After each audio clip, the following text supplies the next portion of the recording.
Cliff ഹൗസിലെ നിർണായക കൂടിക്കാഴ്ച അവസാനിച്ചിരിക്കുന്നു. പൊളിറ്റിക്കൽ സെക്രട്ടറി പി ശശി മുഖ്യമന്ത്രിയുടെ വസതിയിൽ നിന്നും മടങ്ങുകയും ചെയ്തിരിക്കുന്നു. റോഷിപാൽ വിവരങ്ങളുമായി. റോഷിപാൽ, എത്ര നേരമുണ്ടായിരുന്നു ഈ കൂടിക്കാഴ്ച? പി ശശിയും കെ രാഗേഷും ഒക്കെ മടങ്ങിയെന്ന് മനസ്സിലാക്കാനാകുന്നു. അവർ എന്തെങ്കിലും പ്രതികരിച്ചോ?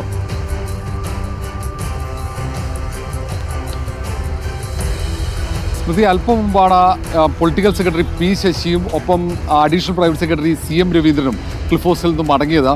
രാവിലെയാണ് ഈ മുഖ്യമന്ത്രിയുടെ പ്രധാനപ്പെട്ട 3 ഉദ്യോഗസ്ഥന്മാർ, മുഖ്യമന്ത്രിയുടെ ഓഫീസിലെ ഉദ്യോഗസ്ഥന്മാർ ക്ലിഫ് ഹൗസിലേക്ക്, മുഖ്യമന്ത്രിയുടെ ഔദ്യോഗിക വസതിയിലേക്ക് എത്തിച്ചേർന്നത്.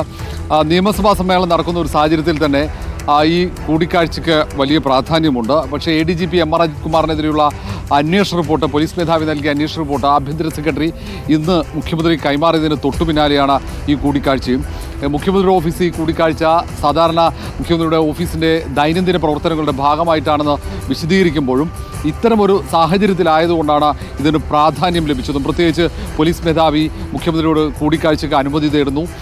ഇന്ന് ഉച്ചയ്ക്കിടയിൽ കൂടിക്കാഴ്ച ഉണ്ടാകുമെന്ന വിവരങ്ങൾ പുറത്തു വരുന്നു. ADGP MR അജിത് കുമാറിനെതിരെയുള്ള നടപടി ഉടനുണ്ടാകുമെന്ന വിവരങ്ങൾ അടക്കം പുറത്തു വരുന്ന ഒരു സാഹചര്യത്തിലാണ് ഈ 3 പ്രധാനപ്പെട്ട ആളുകൾ, പൊളിറ്റിക്കൽ സെക്രട്ടറി, ഒപ്പം പ്രൈവറ്റ് സെക്രട്ടറി, അതിനൊപ്പം തന്നെ അഡീഷണൽ പ്രൈവറ്റ് സെക്രട്ടറി, 3 പേരുടെയും ആ ഒരു കൂടിക്കാഴ്ച വലിയ പ്രാധാന്യം കൈവരിച്ചതും. ഏതായാലും 3 പേരും നേരത്തെ പ്രൈവറ്റ് സെക്രട്ടറി കെ രാഗേഷ് ആദ്യം മടങ്ങി. അതിന് തൊട്ടു പിന്നാലെ തന്നെ പൊളിറ്റിക്കൽ സെക്രട്ടറി പി ശശിയും additional private secretary CM Raveendran അടക്കമുള്ളവർ മറ്റൊരു ഭാഗത്തു കൂടിയാണ് ഈ നമ്മൾ നിൽക്കുന്ന ഈ പ്രധാന കവാടം വഴിയല്ല അവർ പുറത്തേക്ക് പോയത്. YMR ഗേറ്റ് വഴിയാണ് ക്ലിഫ് ഹൗസിൽ നിന്നും പി ശശിയും ഒപ്പം അഡീഷണൽ പ്രൈവറ്റ് സെക്രട്ടറി CM രവീന്ദ്രനും പുറത്തേക്ക് പോയത്. ഏതായാലും കൂടിക്കാഴ്ച ഈ വിഷയവുമായി ബന്ധമില്ലെന്ന തരത്തിലുള്ള വാർത്താക്കുറിപ്പാണ് അല്പം മുമ്പ് മുഖ്യമന്ത്രി ഓഫീസ് പുറത്തിറക്കിയത്.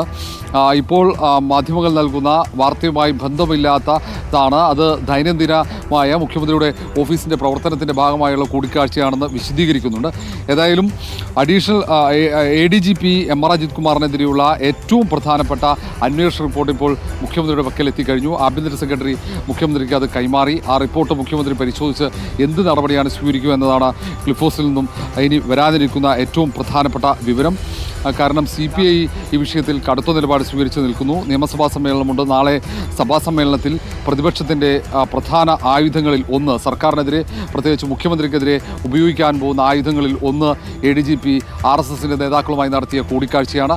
അതിനൊപ്പം തൃശ്ശൂർ പൂരം കലക്കിയ സംഭവത്തിൽ ADGPയുടെ പങ്കാളിത്തം, ആർക്ക് വേണ്ടിയാണ് പൂരം കലക്കിയത്, അതിലെ രാഷ്ട്രീയമടക്കം ഉയർത്തിക്കൊണ്ട് അത് മുഖ്യമന്ത്രിയിലേക്ക് ആരോപണങ്ങൾ എത്തിക്കാനുള്ള ശ്രമമാണ് പ്രതിപക്ഷത്തിൻ്റെ ഭാഗത്തുനിന്നുണ്ടാവുക.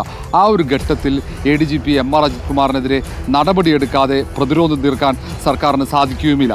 പ്രത്യേകിച്ച് നാളെയൊക്കെ മുഖ്യമന്ത്രി മറുപടി പറയേണ്ട ചോദ്യങ്ങൾ, നക്ഷത്രചിഹ്നപ്പെട്ട ചോദ്യങ്ങൾ സഭയിലേക്ക് വരുന്നുമുണ്ട്. ശരി, റോഷിപാലാണ് വിവരങ്ങൾ നൽകിയത്. കൂടിക്കാഴ്ചയിൽ ഒരു പ്രത്യേകതയുമില്ല, സാധാരണ കൂടിക്കാഴ്ച എന്നാണ് മുഖ്യമന്ത്രിയുടെ ഓഫീസ് അറിയിക്കുന്നത്. പക്ഷേ ADGPയുടെ കാര്യത്തിൽ നടപടി വൈകുന്ന സാഹചര്യത്തിൽ ഈ കൂടിക്കാഴ്ചയ്ക്ക് പ്രാധാന്യമുണ്ട് താൻ. റോഷിപാലാണ് വിവരങ്ങൾ നൽകിയത്.